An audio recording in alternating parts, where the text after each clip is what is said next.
네, 여러분 안녕하십니까. 오늘부터 금요일까지 고광철 앵커 대신해서 제가 진행하도록 하겠습니다.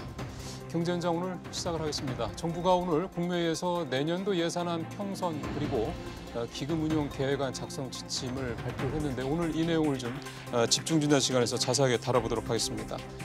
유튜브 실시간 댓글 주시면 최대한 반영하도록 하겠습니다. 오늘 도움 말씀 주실 두 분 모셨습니다. 제 오른쪽으로 인천대 홍기영 교수님 나오셨습니다. 교수님, 네, 안녕하십니까. 오랜만에 뵙습니다. 네. 예. 제 왼쪽으로 나라살림연구소 이상민 수석연구위원 자리하셨습니다. 어서 오십시오, 위원님. 예, 안녕하세요. 예, 바로 들어가겠습니다. 이거는 위원님이 말씀해 주시면 좋을 것 같은데 오늘 예산안 나온 거 보셨죠? 예, 어떻습니까? 예산안 편성 지침이 나왔고요. 예, 예산 편성 지침 나온 거 보셨죠? 예. 그 보니까 두 마리 토끼를 잡으려고 굉장히 애쓴 흔적이 보여요. 예. 두 마리 토끼라는 건 뭐냐면은 좀 재정이 적극적인 역할도 해야 되겠고, 그리고 좀 재정 건전성도 지켜야겠고, 이게 사실 두 마리 토끼를 잡는 것이 쉬운 일이 아니잖아요. 예. 그래서 이 뭐 한간에는 뭐 좀 재정의 적극적 역할을 포기한 거 아니냐라고 평가하는 분들도 있는데요. 저는 그렇게 생각하지는 않고요. 보면은 뭐 재정이 적극적인 역할은 계속 강조되고 있습니다. 그래서 어떻게 보면 조합이 중요한 거죠? 맞습니다. 그래서 이 환급률을 어떻게 유지를 하느냐, 네. 재정도 적극적인 역할을 하면 좋은 거고, 그리고 재정도 건전하면 좋은 건데 이게 두 가지가 모순된 관계잖아요. 그래서 네. 환급률을 유지한다고 애쓰는 노력은 보이긴 합니다. 교수님은 어떻게 보셨어요? 요번에 재정은 과거에 이 현 정부가 많은 여러 가지 확장 재정을 해왔습니다. 그래서 작년도 이맘때에 발표한 지침의 보도 자료에 의하면 확장적 재정이라는 그 단어를 썼습니다. 예. 근데 요번에는 그 단어를 빼고 필요적 재정이다 이런 단어를 이제 바꿨습니다. 그러면서 또 올해의 그 특징은 이 재량적 지출을 10%를 줄여서 보고하라. 예. 그렇다고 그러면 올해 예산이 607조 정도 되는데 2022년 예산이 올해 예산 2022년. 예. 근데 올해 지금 내년도 예산을 지금 편성 지침 나온 거거든요. 그러니까 내년에는 그럼 재량적 지출의 10%라 그러면 저희들이 재량적 지출 한 대부분의 607조의 절반 정도 됩니다. 거기 한 10%만 30조를 줄인다는 뜻인데. 그러겠네요. 예, 그러면 뭐 여러 가지 또 다른 그 지출이나 또 국세가 늘어날 수 있어서 꼭 현 수준의 607조를 얼마나 변화될지를 예측하기 딱 어렵지만 네. 현 수준 내지는 좀 줄이려고 하는 노력, 재정을 좀 안정화하려고 하는 노력이 요번에 좀 들어갔다. 이렇게 이제 볼 수밖에 없고. 또 용어만 바뀐 게 아니라. 그렇죠. 그리고 구체적으로 10%를 줄이라고 지침에 방에 나와 있는 거죠. 그런 걸 보면 좀 재정의 지금까지 국가 부채가 채무가 거의 뭐 현 정부도 400조 늘어서 1000조, 1070조 정도까지 늘어난 예. 마당이니까 상당히 신경을 좀 쓰려고 노력을 하지 않느냐. 이렇게 이제 전체적으로 볼 수가 있습니다. 전체적인 예산 지침에 대한 말씀들을 주셨는데요. 구체적인 내용을 좀 들어가 보죠. 사실은 지금 홍 교수님 말씀하신 대로 문재인 정부는 확장적 재정 정책을 이유 어쨌든 펼쳐온 게 사실이고요. 윤석열 당선인, 그러니까 윤석열 정부라고 이제 표현을 굳이 하자면 앞으로 윤석열 정부에서는 그러지 않겠다라는 걸 입장을 명시를 한 상황이기 때문에 그러면서 나오는 얘기가 이제 재정 준칙적인 것 같습니다. 그 재정 준칙 관련돼서는 이제 어떻게 이게 될지, 그러니까 지금 현 정부에서는 그 부분에 대한 얘기는 계속해서 좀 피해왔던 거 아니겠습니까?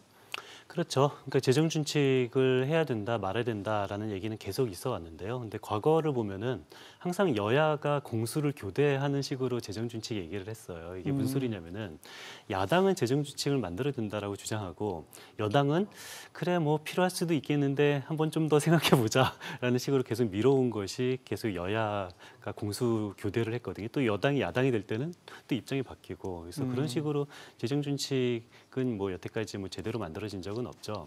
그런데 사실 재정 준칙이라는 것은 이게 코로나 같은 이런 긴급 상황, 이런 긴급 상황에는 재정준칙이 적용이 되는 것은 아니에요. 그러니까 예를 들어서 재정준칙이 있는 다른 뭐 유럽이나 유럽 국가들 이번에 코로나 상황 때 재정준칙을 지킨 나라는 한 국가도 없거든요. 사실 예산을 많이 썼죠. 그렇죠. 그래서 재정준칙은 어차피 코로나 상황일 때는 지킬 수도 없고 지킨 나라도 없고 그래서 이제는 뭐 재정준칙을 만들려고 한다면은 어느 정도 만들 수 있다고 보는데요. 근데 조금 부연 설명을 하자면은 그 10%이 지출 구조 조정을 한다라는 것이 뭐 내년도 예산 그 편성 지침에 대해서 좀 특이한 점이라고 말씀하셨는데 사실 그 얘기는 올해 예산안 편성 지침에도 들어 있었던 얘기거든요.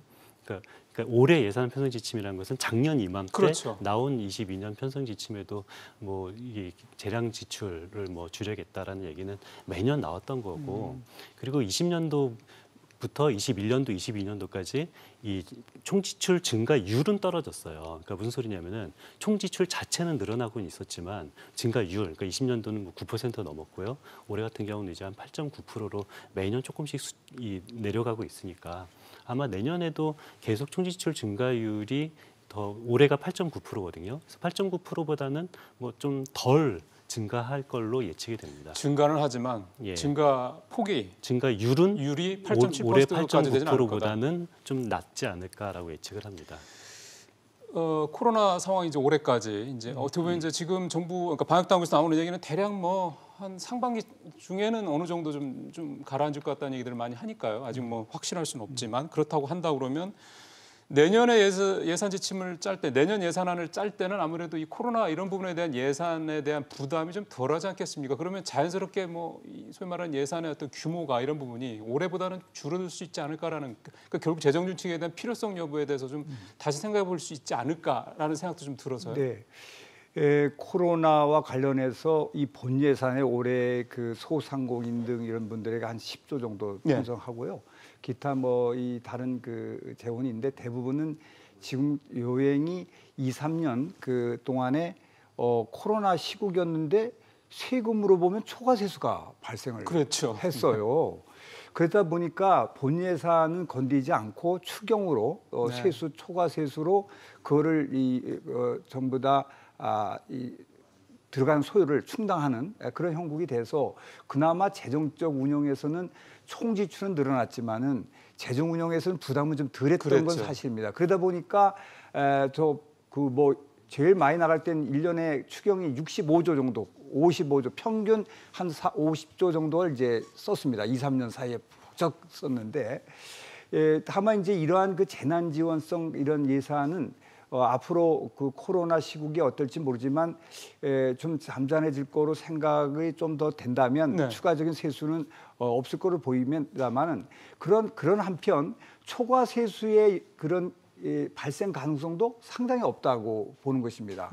최근에 2, 3년 동안에 왜 세금이 많이 늘었냐면 부동산 관련해서 세금이 늘었는데 이 부동산 시장이 앞으로 안정화가 된다면 초과 세수의 발생 그 확률은 아주 뚝 떨어집니다. 그러다 보면 재정에 코로나 때문에 나가는 돈은 줄은다 하더라도 세수가 여건이 그렇게 줄기 때문에 좋지 못해서 앞으로도 이 재정에는 상당히 압박 요인이 되지 않을까 이런 생각을 하고 있습니다. 그러면 재정준칙 얘기를 좀 정리를 하고 넘어가겠습니다. 마지막으로 요 얘기를 계속 갈 필요는 없을 것 같아서요. 천조 아까 이제 우리 지금 그 국가부채 천조 얘기도 좀 있었기 때문에 그러면 현재 이런 상황에서 재정준칙이라는 게 지금 홍 교수님 말씀하신 그런 전반적인 상황을 감안했을 때 재정준칙이라는 거를 그 전에 없었던 거 얘기만 나왔었죠. 한 번도 실제 도입되지 않았던 재정준칙이라는 제도를 도입을 해야 되느냐 마느냐 요 얘기를 한 말씀씩 듣고 좀 요 재정준칙 얘기를 마무리했으면 좋겠거든요. 어떻게 보세요? 지금 그 재정준칙은 OECD 국가의 대부분에 갖고 있습니다.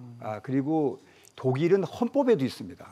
그래서 이번에 코로나 시국에서도 제일 그 재정적으로 안정을 추구한 데가 독일이고 독일은 그 범위를 하다 보니까 최근에 올해 예산이 작년보다 줄었습니다. 이렇게 해서 자동적으로 그 자기들의 재정 안정을 위한 노력을 하는데 그게 재정 준칙이 있기 때문에 가능하다는 말씀이신 거죠? 그렇죠. 헌법까지 헌법 개정하지 않으면 곤란한 거죠. 그러니까 그런 정도가 있고요. 그런데 이제 우리나라는 그 재정 준칙이 아예 없었고 또 뭐 그래서 2020년 벌써 뭐 작년 이태 전에 발표를 했습니다. 재정 준칙 2025년부터 하겠다고.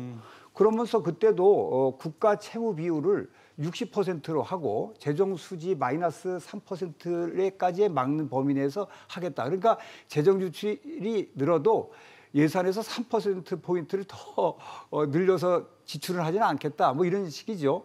그런데 그게 이제 자기 정부 때가 아니라 다음 정부 때죠. 그게 2025니까. 그렇죠. 예. 그런데 자기 있을 때는 아유 뭐 코로나고 그러니까 뭐 쓰겠다. 제약이 없이 이제 얘기를 해놔서 그런데 이번에 예산 지침을 보면 재정 준칙 얘기를 많이 넣어놨어요. 어떻게 보면 다음 정부가 아니고 현 정부가. 그래서 재정 준칙의 앞으로를 염두에 두고 존중하는 상황에서 이걸 이끌어가겠다고 또 거기 써 있습니다. 네. 지침에 보면은 그래서 상당히 그러나 재정 준칙이 왜 중요하냐 그러면 국가 주도의 경제를 끌어가는 거에 제약 요소를 주는 겁니다. 국가가 돈을 너무 방만하게 가지 많이 않도록 하면 하려고. 비효율이 많습니다. 예. 그래서 민간 주도로 가는 것이 현대의 네. 그 경제 체제니까 네. 그런 면에서 재정 준칙은 필요하다 이렇게 보고 있습니다. 교수님은 필요하다는 말씀을 하셨고요. 위원님은 어떻게 정리하시겠습니까? 뭐 저는 재정 준칙은 해도 좋고 안 해도 좋다라는 생각이 드는데요.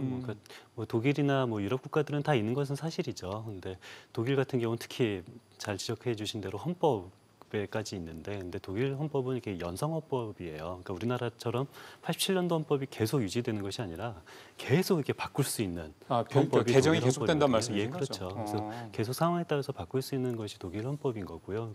유럽 국가들이 재정 준칙을 만든 것은 사실 경제적인 이유보다는 정치적인 이유입니다. 그러니까 무슨 소리냐면은 네. EU 통합할 때 네. 이 EU 통합할 때 어떤 특별한 어떤 나라들은 뭐 부채가 너무 많고 어떤 나라들은 부채 적으면 이게 통합에 좀 걸림돌이 되잖아요. 그래서 그거를 제거하기 위해서 정치적인 EU 통합을 위해서 만들어진 게 재정 준칙인데요. 뭐 그럼에도 불구하고 재정 준칙을 만들겠다고 한다면 뭐 그것을 뭐 불필요하다라고 생각하는 것은 아니고요. 있을 필요는 있지만 다만 재정 준칙을 만든다 하더라도 너무 구체적으로 예산을 제약할 수 있는 방법은 저는 바람직하지 않다고 생각해요. 경직되게 할 필요 없다는 말씀이시죠? 왜냐하면은 예산이라는 것은 정치거든요. 그래서 네. 국민적 합의를 통해서 그리고 경제 상황에 따라서 조금 더 정치적으로 해야 되는데 너무 경직적인 것은 바람직하지 않다고 생각합니다.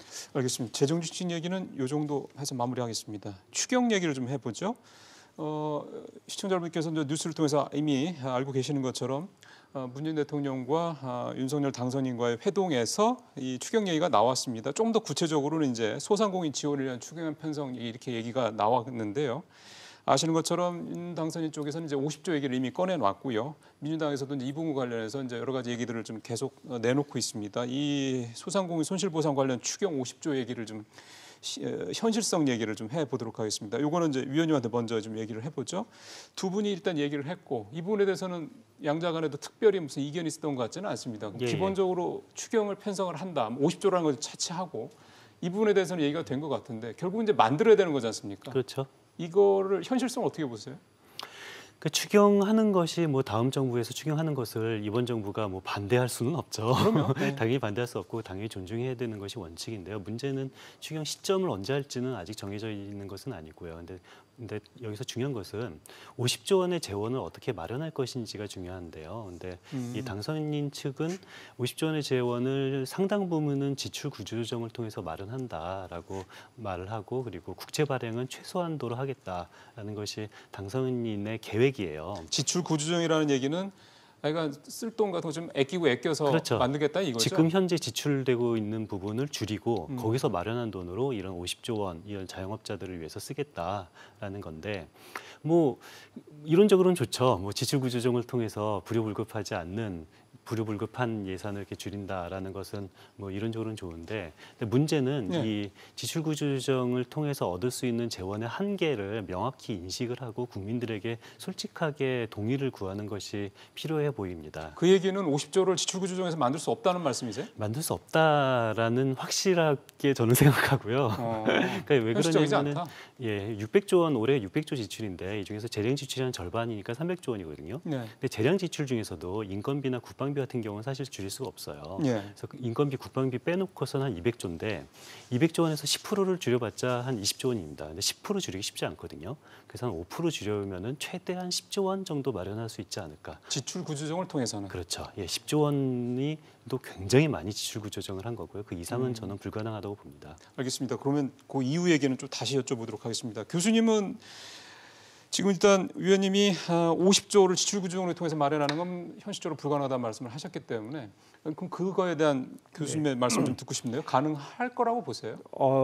저도 거의 불가능에 가깝다고 저는 지출 생각을 구조를 통해서 합니다. 50조는. 네, 우리나라 예산이 그야말로 이 재정 지출에서 재량적으로 언제 경상적으로 뭐 월급, 인건비 이런 그렇죠. 그 의무 지출이 있지 않습니까? 그게 딱 49.9, 그러니까 절반에 가깝고 재량 지출이지만 재량 지출이라고 그래도 국방비라든지 여러 뭐 관련된 그 복지 이런 데도 다 이 사업성이지만 거의 경직적으로 이제 그 들어가는 거기 때문에 그걸 줄인다고 그러면 대부분의 이해관계자를 포함해서 이미 생각했고 예상됐던 사람들이 보통의 불만이 아니죠. 이 돈을 줄이는 거는 쉬운 일이 아닙니다. 그러니까 한마디로 공무원들이나 군인들, 선생님들 월급을 확 줄이지 않으면 당연하죠. 쉽지 그런 않다는 거에 말씀이시죠. 그렇죠. 거기 인건비만이 아니라 사업성도 사업성도 길 내겠다 뭐 했다 약속한 거 다 다 하지 있는데 예산까지 반영돼 있던 거를 취소하고 예. 이렇게 하는 게 쉽지는 않다는 겁니다. 이게 저 소상공인한테 하는 건 좋은데 맞습니다. 그렇다고 해서 요번에 이 그 추경이 안 할 거라고 보지는 않습니다. 선거가 6월 1일 앞에 남겨놨는데 맞습니다. 지방선거 말씀하시는 거예요. 예, 지금 이 대부분의 선거는 한쪽에서 지출을 하겠다 그러면 상대방도 거의 따라서 지출해서 수렴하는 이 공약이 거의 갖게 되는 게 일반적입니다. 예, 대선 때 우리가 다 봤죠. 다 봤죠. 예. 그래서 이미 꺼내놓은 사람의 그 금액까지 나온 마당에서 이거를 현재 청정부의 집권에서 뭐를 브레이크 건다? 이거는 예상하기는 어렵고 어찌됐든 간에 하기는 해야 될 거로 보이고요. 네. 아마 뭐 여러 생각을 합니다만 아무래도 요번에도 부채에 의존을 할 수밖에 없다.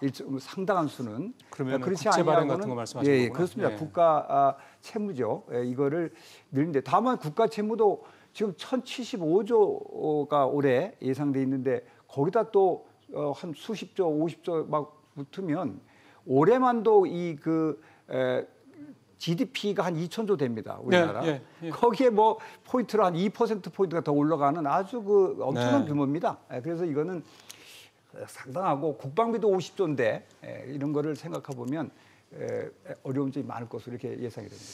지금 그러니까 추경, 그러니까 특히 소상공인들을 위한 추경을 편성해야 된다는 거에 대해서는 두 분 다 불가피성을 인정을 이제 말씀해 주셨고 이제 다만 50조를 윤당선인 측에서 얘기했던 것처럼 지출 구조정을 통해서 만들어내는 것은 두 분 다 불가능하다, 현실적으로 불가능하다 말씀을 하셨습니다. 그러면은 조금 원론적인 질문을 가볼까요? 50조 얘기는 왜 나온 겁니까? 글쎄요, 이게 50조 원이라는 것이 특별히 어떤 경제적인 그런 근거가 있는 것 같지는 않고요. 그래요? 그래서 뭐 한 50조 원 정도 돼야지 뭐 충분히 될 수 있지 않을까라는 어떤 정치적인 판단이고요. 저는 지출 구조 조정도 물론 중요하지만 공약 구조 조정도 필요하다고 봐요. 그러니까 무슨 소리냐면은 예. 뭐 우리가 다 알잖아요. 그러니까 공약은 어떤 선거 때는 필요하지만 그리고 이기고 난 뒤에는 이 중에서 좀 바로 지킬 수 있는 공약은 뭐고 좀 우선순위가 아닌 공약이 뭔지도 우리는 이제 솔직하게 말할 때가 됐는데요. 그러니까 50조 원의 추경을 대부분 지출 구조 조정을 통해서 마련하겠다라는 공약은 사실상 지킬 수 없는 공약입니다. 예. 그렇기 때문에 우리는 두 가지 중에 하나죠. 50조 원 추경이 공약이었지만 조금 추경 규모를 줄이자. 라고 말을 하던가 아니면 현실적으로. 그렇죠. 아니면 국민들에게 50조 원을 추경하기 위해서 대부분 상당 부분은 국채 발행을 통해서 재원을 마련할 수밖에 없다. 그렇지만 이 소상공인들에게 꼭 필요하기 때문에 국민들은 이 국채 발행에 좀 동의해 달라라고 국민들에게 솔직하게 말을 해야 되는데 예. 아직까지 당선된 이후에 이런 솔직하게 말하지 않는 것이 좀 안타깝습니다. 알겠습니다. 교수님께서도 네. 이 부분에 대해서 추경 편성은 필요하고 네. 다만 규모는 우리 위원님은 현실적으로 좀 수정을 해야 된다는 말씀을 하셨고 어떻게 보세요? 그때 이 50조, 60조, 이렇게 50조 나오는 거는 300만 원 정도로 이렇게 이 손실 보상을 한다니까 좀 적은 게 아니냐. 그러면 되도록 한 1,000만 원 정도는 드려야 뭐 되지 않겠냐. 소상공인들 전부에게. 그렇죠. 예. 600만, 700만 명 됩니다. 그렇죠. 600만 명이 넘죠. 네, 그래서 이런 분들한테 대주려고 그러면 그 정도 예산이 아니냐 뭐 이래서 상당히 나왔는데 다만 이 지원 방법이 이런 어려움이 있을 때는 여러 방법이 있지만 사실 저번에 현금성으로 드린 거거든요. 그렇죠. 네. 네, 근데 이번에 드리는 것을 꼭 물론 뭐 약속한 것도 있고 아니면 또 받아들이는 거에 따라 다르지만 현금성으로만 볼 것이 아니라 실제는 그 어려운 사람들이 미래에 자기가 돌파구를 마련하려면 돈이 1,000만 원 갖고 필요한 게 아니에요. 사실은 몇 천만 원이 필요할 수도 있고요. 그렇죠. 몇 억이 필요할 수도 있죠. 네, 예. 그러니까 그런 그 금융 지원을 해주는 방향 등 여러 방향을 해줘야 됩니다. 그리고 또 거의 이 돈을 받기 위해서 폐업 신고를 안 하는 분도 계시다고 그래요. 왜냐하면 이게 네.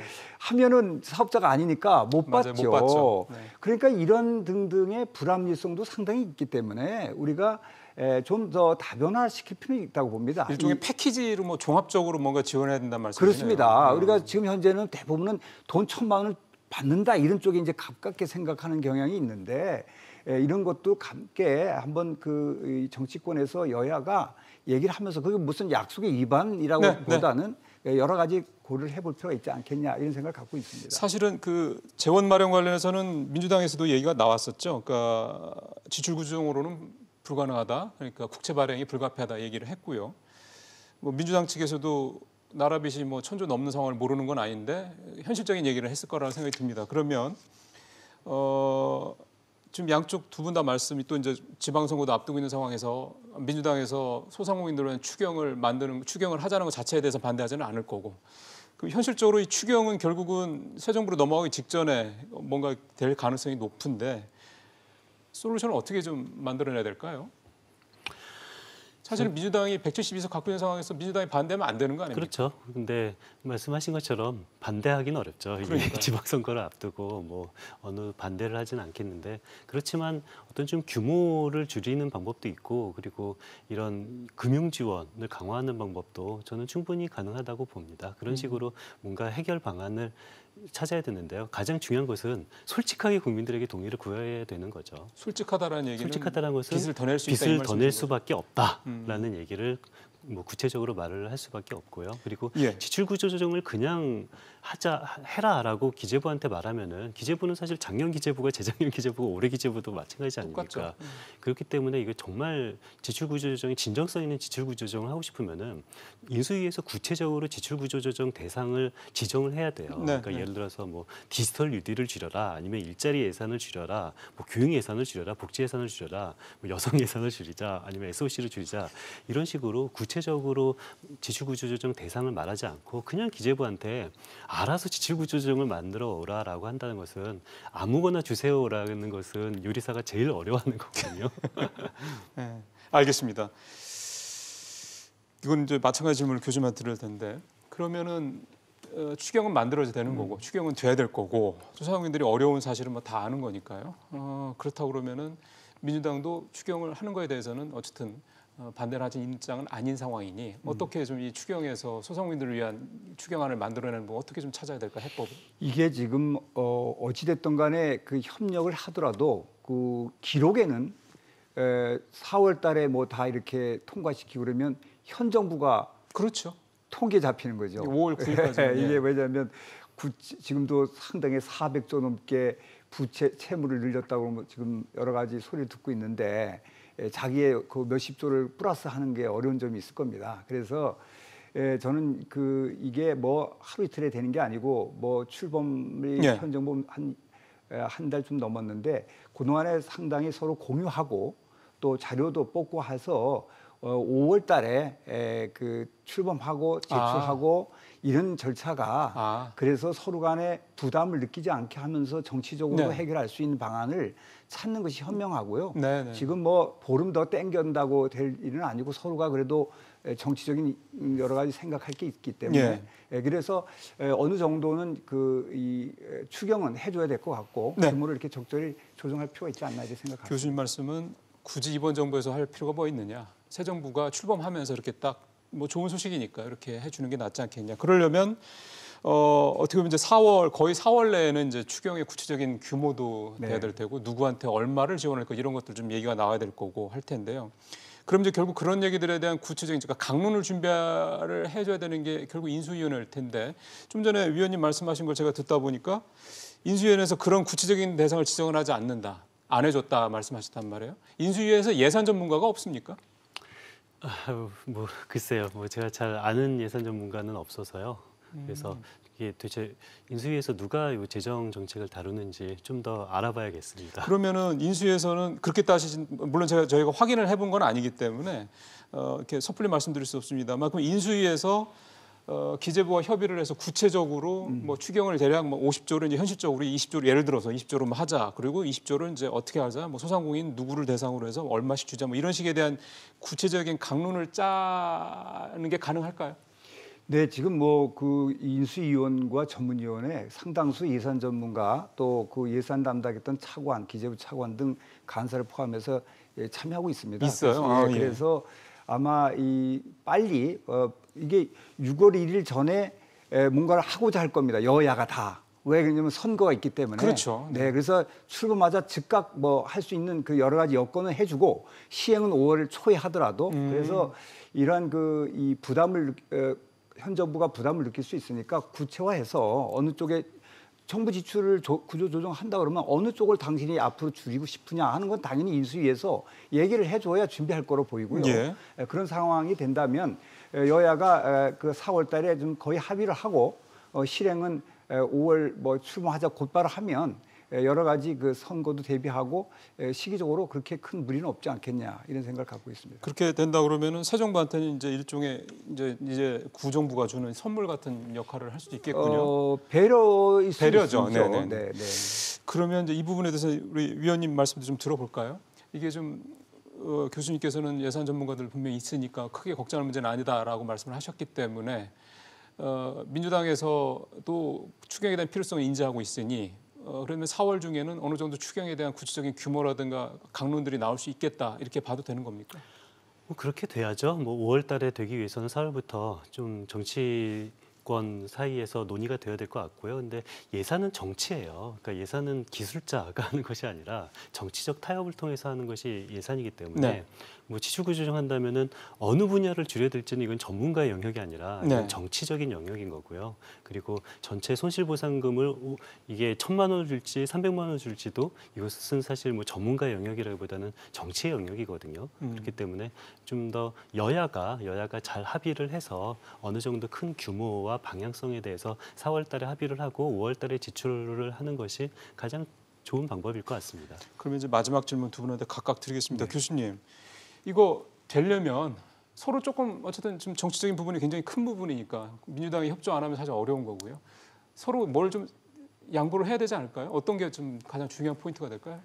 지금 뭐 현 정부는 한 달 정도 하고요. 지금 모든 게 정권이 사실은 그 현 정부의 그 국회 구성상 갖고 있습니다. 네네. 그래서 지금 선거도 금방 이제 얼마 안 남았고 해서 정치적인 부담이 되지 않는 여러 가지 협의를 지금 하고 또 인수인계 과정이 있기 때문에 그런 과정에서 다 투영이 되지 않을까 싶고요. 네. 서로 간에 잘 되도록 또 어제 또 그 대통령 당선인과 대통령 만남이 있었고 해서 그런 측면에서 충분히 공유가 돼서 잘 이루어지지 않을까 봅니다. 뭐 어떤 예. 특별히 1대1로 이렇게 대응해서 뭐 이렇게 구체화한다기보다는 이 필요성은 다 같이 느끼고 있기 때문에 아마 소상공인에 대한 손실 보상은 잘 이루어지지 않을까 이런 생각을 갖고 있습니다. 그러면은 예를 들어서 제가 이제 그 질문을 했던 거는 지금 이제 당선인 측에서는 지출 구조정을 해서 50조 뭐 네. 50조라는 건 차치하고 지출 구조정을 하라는 게 가장 중요한 요구 사항인 것 같고 민주당에서는 국채 발행 불가피하다고 얘기하는 것 같고 근데 사실 다 이게 50조라는 그 규모 때문에 그럴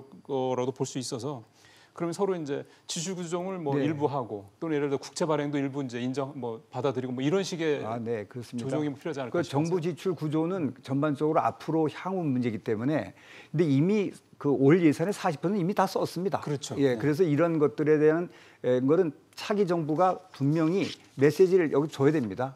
그래서 현 정부가 반영할 수 있게 하고 준비할 수 있게 하고 그런 상황에서 여야가 합의를 해 나가야 되지 않겠나 이렇게 생각하고 있습니다. 알겠습니다.